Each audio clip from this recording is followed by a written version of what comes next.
Good morning. Good morning, Welcome to Miami. Thank you. I read somewhere, Jason, that you read the book 8 times. Is that correct? Probably. I listened to it a lot of those times on Audible. There's a wonderful recorder on Audible that Michael C. Hall does. And it's a great book to listen with a good writer. Because a lot of it, is a monologue of Lewis going through and thinking about what he's doing and his life past with, his relationship with his wife. And so I read it, probably physically read it about 3 times, I think, and then I listened to it probably 5, 6, a lot of times, so much. Okay. So you were ready to jump into this character. I was ready to jump into this territory, and then I was ready for it to end. And jump out and run. Jump out, yeah. And run yeah. really fast out. Amy, had you read the book or seen the original? I read the book when I was 8 years Oh, okay. old. Oh, wow. Yes, and it was very disturbing for me. And then I also watched the film when I was around the same time, so 89, in the theater. My parents took me to see this. My mom took me to see this. She was there, but yeah.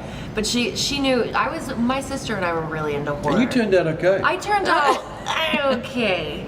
Right now I look professional, but in my off time I'm dressing up like clowns, scaring people, burying pets in the backyard, hoping they come back. You're packing the heat and you got yourself one of those cigar boats and you're running drugs. Exactly.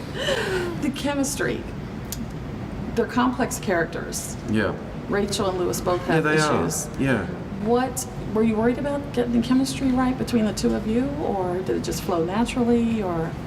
You always worry about that stuff, but then we clicked really easy. But we also you have the book too that explores these characters and this inner life that they have, and we have a part of it too is bringing the lightness out of their relationship, because you have to go somewhere. You have to understand what's lost, and so that lightness and being just human beings and having the relationship feel like lived in was really important for us to bring to the screen. Yeah, you try and find it.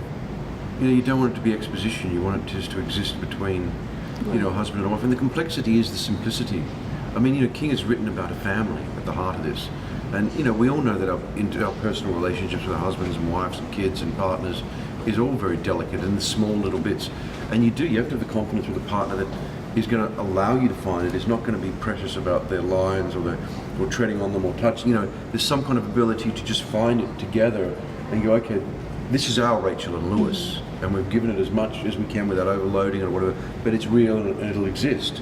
And that's what I love particularly about working with Amy. Because this is a reboot, I like to say, as opposed to remake. Yeah. Were you worried about it's a redo, maybe. A redo. That's even better. It's a reread. Was there pressure or stress to get it right, or to try to do it in a much different way than the original? Well, you just want to. Look, we make good films, you make bad films. Nobody sets out to make a bad film. With this, the material is good. Is it an easy adaptation? No.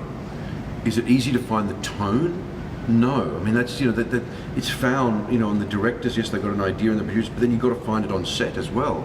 And if when you watch this, there's laughs in this, there's lean-ins, there's like, oh my God, so, there's, and that tone is a very delicate beast, a very delicate cat. To borrow the thing, and so you got to stroke that cat, you got to feed that cat, you got to punish that cat, you got to, but and that's when it really works. So the pressure to find that, it is there, and it's but the reward is great as well. People have a great time. But you also have to play with the cat, which is my favorite part about the movie, which is just so playful. It's your cat, you got to walk it. You got to walk it.